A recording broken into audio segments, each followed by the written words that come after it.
అసలు ఈ లోకంలో ఉన్నదంతా వ్యర్థమైనప్పుడు మనిషిని దేవుడు ఈ లోకంలో ఎందుకు పుట్టించాడు? ఎప్పుడైనా ఆలోచన చేశారా? లోకం వేరు, దేవుడు వేరు, మనం వేరు కాదు. ఈ లోకంలో దేవుడు నిన్ను పుట్టించాడంటే ఈ లోకానికి నీ వల్ల ఏదో ఉపయోగం ఉండాలి అనే. అది నువ్వు ధనం సంపాదించడం వలన, ప్రకృతిని కాపాడడం వలన, ఇక్కడున్న పరిస్థితులను మార్చడం వలన, ఏది అనేది అది నీకు మాత్రమే తెలుస్తుంది. ఎందుకంటే ఈ లోకాన్ని అద్భుతంగా తీర్చిదిద్దడానికి చాలా మంది ఎంతో కృషి చేశారు. వాళ్ళందరి గురించి మనం మాట్లాడుకుంటున్నాం.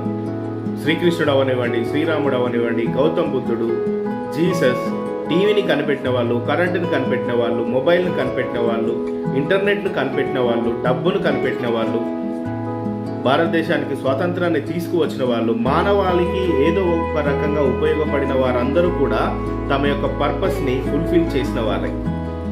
మరి నీ పర్పస్ ఏంటి? ఈ లోకంలో పుట్టడం వ్యర్థం కాదు, ఈ లోకంలో పుట్టడం ఆశీర్వాదం. ఇక్కడున్న ప్రతి ఒక్క పరిస్థితిని నీవు అనుభవించగలగాలి, ఆశీర్వాదాలను పొందుకోగలగాలి. భగవంతుడు ఏ పర్పస్తో నిన్ను పుట్టించాడో ఆ పర్పస్ని నీవు తెలుసుకోగలగాలి. అప్పుడు మాత్రమే మరొక జన్మ అంటూ అద్భుతమైన జన్మను నీవు తీసుకోగలుగుతావు. లేదా కోట్ల మంది ప్రతిరోజు పోరాటం చేసి తల్లి గర్భంలోనికి ఒకే కణం ఎలాగైతే వెళ్తుందో ఆ ఒక కణంలో నీవు ఉంటావా?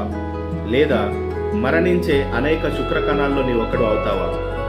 నీ నెక్స్ట్ జన్మ గురించి ఇప్పుడే నువ్వు అడుగు వేయడం మొదలు పెట్టాలి.